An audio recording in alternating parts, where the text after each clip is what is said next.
கேரளாவில் நடைபெற்ற உள்ளாட்சி தேர்தலில் காங்கிரஸ் கட்சியின் தலைமையிலான கூட்டணி அபார வெற்றி பெற்றுள்ளது. கேரள சட்டமன்றத்திற்கு அடுத்த ஆண்டு தேர்தல் நடைபெற உள்ள நிலையில் அம்மாநிலத்தில் உள்ள உள்ளாட்சி அமைப்புகளுக்கு அண்மையில் 2 கட்டங்களாக தேர்தல் நடைபெற்றது.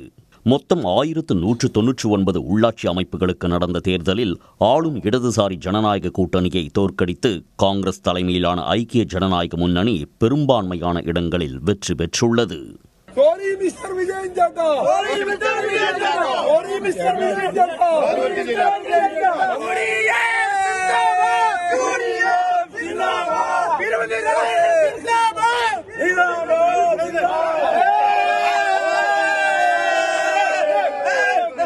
மொத்தமுள்ள 6 மாநகராட்சிகளில் காங்கிரஸ் கூட்டணி கண்ணூர், எர்ணாகுளம், கொல்லம், திருச்சூர் ஆகிய 4 மாநகராட்சிகளை கைப்பற்றியது.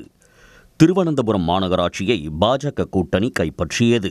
கோழிக்கோடு மாநகராட்சியை இடதுசாரி கூட்டணி தக்க வைத்துக் கொண்டது. மொத்தமுள்ள 86 நகராட்சிகளில் காங்கிரஸ் கூட்டணி 54 இடங்களில் வெற்றி வாகை சூடியுள்ளது.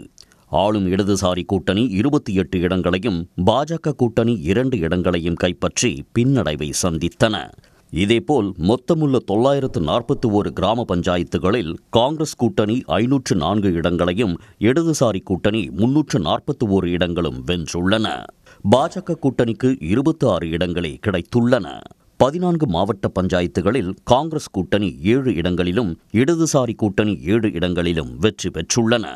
மொத்தமுள்ள 152 ஊராட்சி ஒன்றியங்களில் காங்கிரஸ் கூட்டணி 79 இடங்களுக்கு மேலும் இடதுசாரி கூட்டணி 63 இடங்களுக்கு மேலும் வென்றுள்ளன.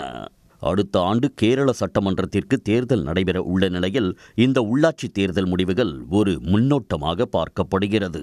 உடனுக்குடன் செய்திகளை தெரிந்து கொள்ள சன் நியூஸ் பெல் ஐகானை கிளிக் பண்ணுங்க.